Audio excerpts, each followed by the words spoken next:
آج کے سبق کے اندر بات تو ایک ہی ہے جو میں ذکر کروں گا، البتہ اس کے ساتھ دوسری چیز جو بطور پیغام کی ہوگی وہ میں اپنی طرف سے آپ کے سامنے ذکر کروں گا۔ جو بات ہے مسئلے کی وہ یہ ہے کہ رسول اللہ صلی اللہ علیہ وسلم سے نماز جنازہ کے لیے بہت ساری دعائیں ہیں جو منقول ہیں۔ آپ کو یاد ہوگا جنازے کے فرائض کے اندر میں نے بتایا تھا کہ جنازے کے دو فرض ہیں، ایک 4 تکبیریں کہنا، یہ فرض ہے، ہر تکبیر ایک رکعت کے قائم مقام ہے، تو ہر تکبیر کے بعد اس کے اندر کچھ نہ کچھ پڑھا جاتا ہے سوائے آخری تکبیر کے کہ چوتھی تکبیر کہنے کے بعد سلام پھیر دیا جاتا ہے۔ تو پہلی تکبیر کے بعد سبحانک اللہم یہ ثنا مکمل ولا الہ غیرک تک پڑھی جاتی ہے، اور دوسری تکبیر کے بعد درود ابراہیمی پڑھا جائے گا، اللہم صلی علی محمد وعلی آل محمد۔ تیسری تکبیر کے بعد جو دعائیں پڑھی جاتی ہیں نا وہ بہت ساری ہیں۔ ہمارے ہاں صرف سسٹم یہ ہے کہ ایک ہی دعا تقریباً یاد ہوتی ہے،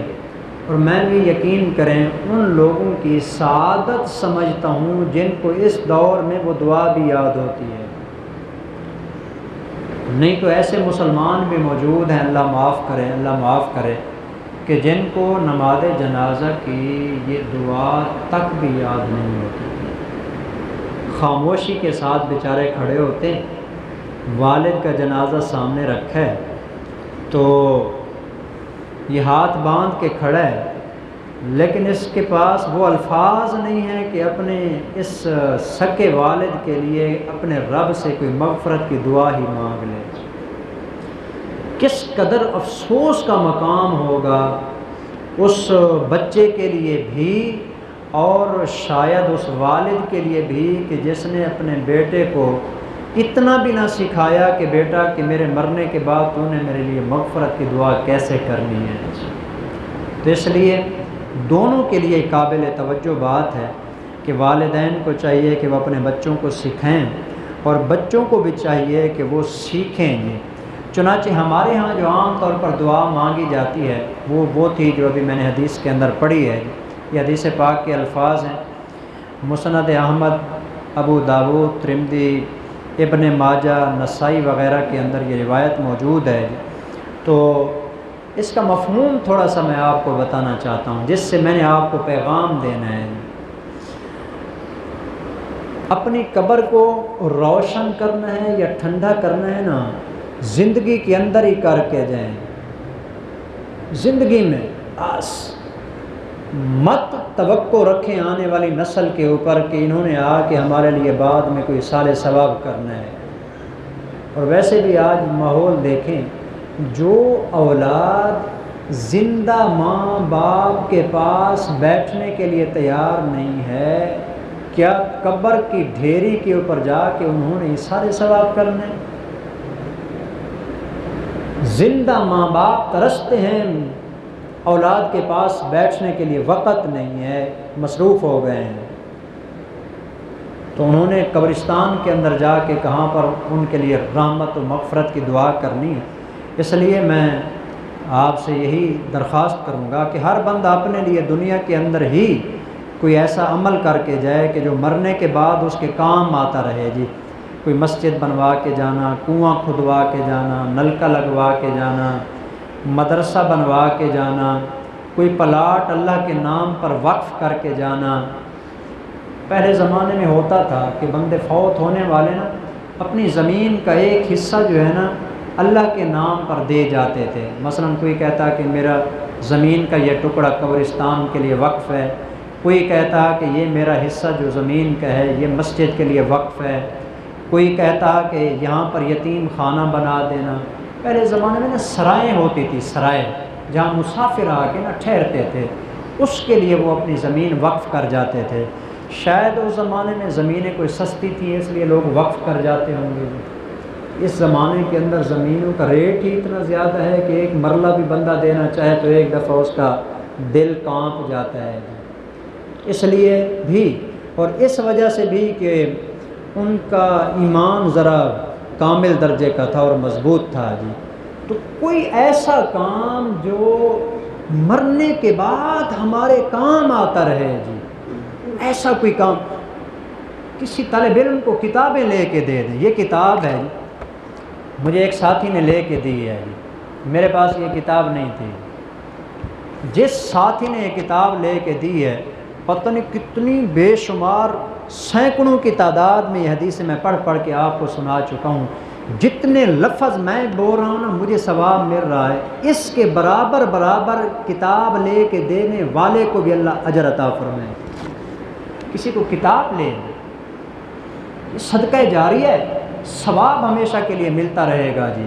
تو صدقہ جاریہ کے طور پر کوئی ایسا کام کر کے جائیں، ورنہ جب ہم مر جاتے ہیں، مرنے کے بعد لوگوں نے ہمارے لیے کیا مانگنا ہے، ذرا دعا پڑھیں، اللہم اغفر لحینا، اللہم کا معنی پہلے کئی دفعہ بتا چکا ہوں، اے اللہ، یا اللہ، اللہم اغفر لحینا، اے اللہ تو معاف کر دے ہمارے زندوں کو، لیں جی، دعا مانگنی ہے میت کے لیے، جو بیچارہ سامنے رکھا ہوا ہے، میت سامنے رکھی ہوئی ہے، لیکن دعا کے الفاظ کے اوپر غور کریں، پہلے اس کا نام نہیں لیا جا رہا، پہلے دعا یہ کی جا رہی ہے، یا اللہ ہم جتنے زندہ پیچھے کھڑے دعا مانگ رہے ہیں نا، سب سے پہلے تو ہمیں معاف کر دیں، چلو شکر ہے اپنے لیے دعا مانگ لی، اب ذرا یہاں پر دیکھیں جی، وَمَيِّتِنَا، یا اللہ ہمارے زندوں کو بھی معاف کر دے، یا اللہ یہ ہمارا جو فوت ہونے والا بندہ ہے، اے اللہ تو اپنی رحمت سے اس کو معاف فرما دیجیے۔ پوری دعائے اس نماز جنازہ کی دعا میں نا پوری اس دعا میں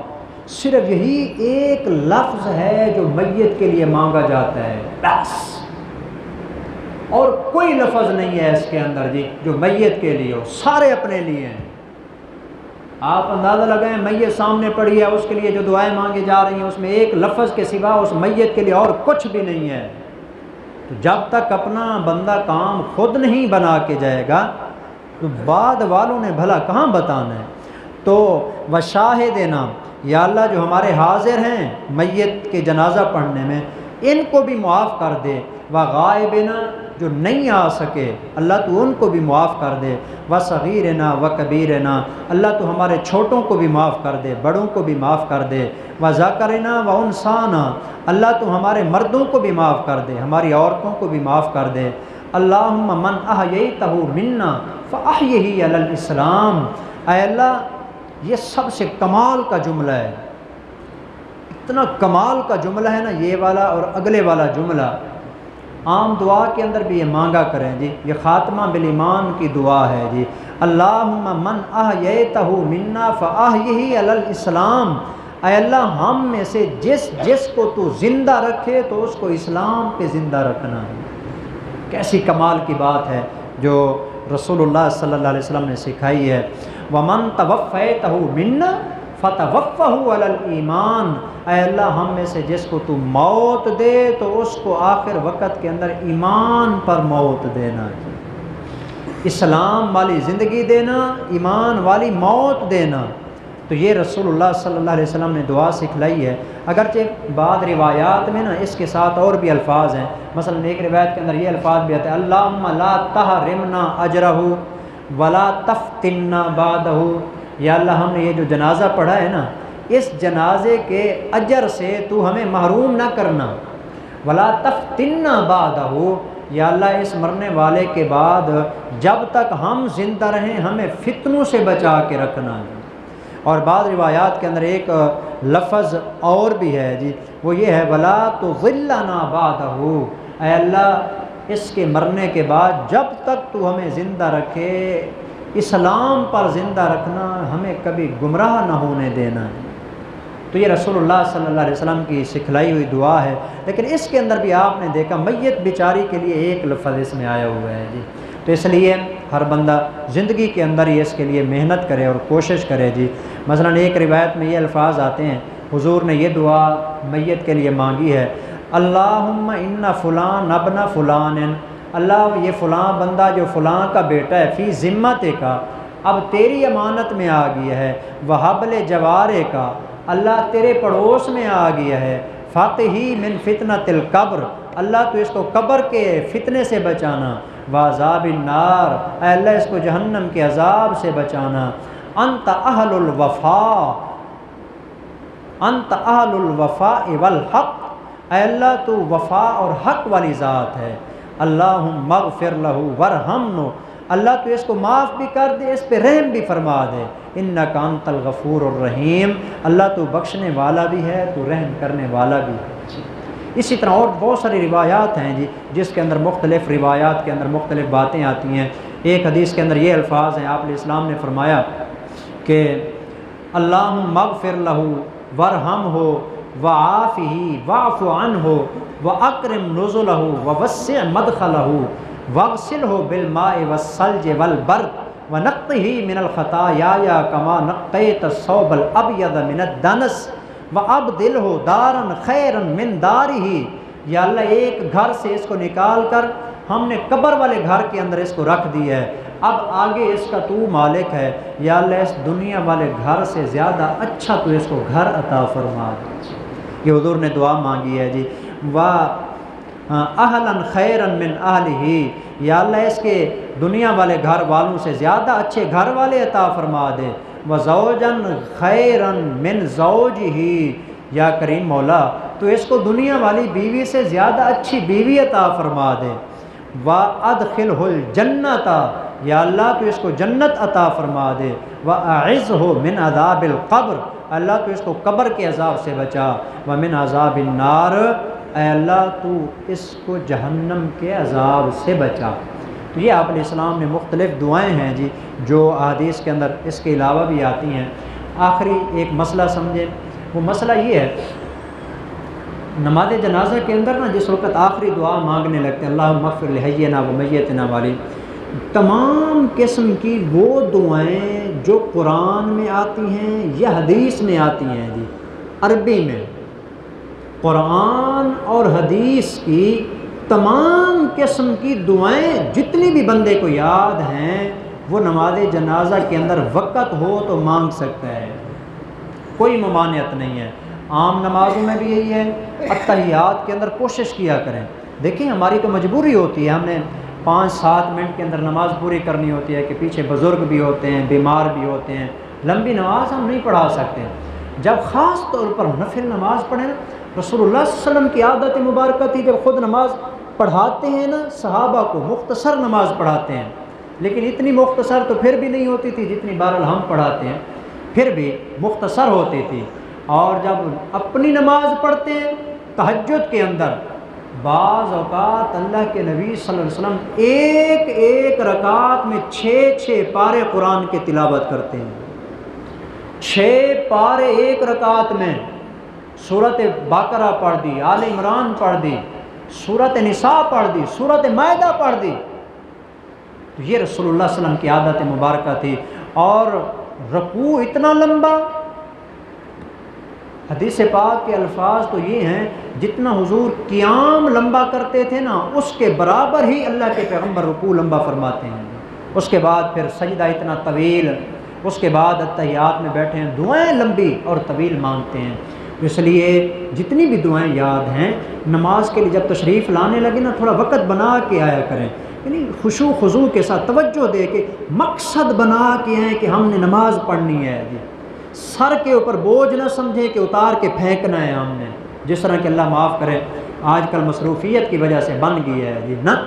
خشوع خضوع کے ساتھ نماز۔ یہی وجہ ہے حدیث پاک میں آتا ہے اگر بندے کو بھوک لگی ہے، ادھر نماز کا وقت بھی ہو گیا ہے، فرمایا کہ پہلے کھانا کھا لے، نماز بعد میں پڑھے گی۔ یہ نہیں ہے کہ پہلے نماز نماز پہلے پڑھے گا تو پوری نماز کے اندر ہی اس کے خیال کھانے کی طرف لگے رہیں گے، لیکن اگر کھانا پہلے کھائے گا پورے کھانے کے اندر اس کا نماز کی طرف دھیان رہے گا۔ تو بجائے اس کے کہ بندہ ساری نماز کو اپنا کھانا بنا دے، یہ بہتر نہیں کہ پورے کھانے کو اپنی نماز بنا دے۔ تو یہ طریقہ کار ہے، اس لیے خشوع خضوع کے ساتھ نماز پڑھی ہے۔ جتنی بھی دعائیں آپ اس میں مانگ سکتے ہیں، نماز کے بعد مانگے جانے والی دعاؤں سے زیادہ وہ دعا قبول ہوتی ہے جو نماز کے اندر مانگی جاتی ہے۔ تو کثرت کے ساتھ صرف رب جعلنی پر گزارا نہیں کرنا چاہیے، اور بھی جتنی دعائیں بھی آتی ہیں ذرا طویل کر کے نماز کو پڑھیں گے انشاءاللہ اس کا آپ کو اجر بھی ملے گا اور نماز کے اندر مزید لطف بھی آئے گا۔ اللہ ہم سب کو حضور کے ان فرامین پہ عمل کی توفیق عطا فرمائیں۔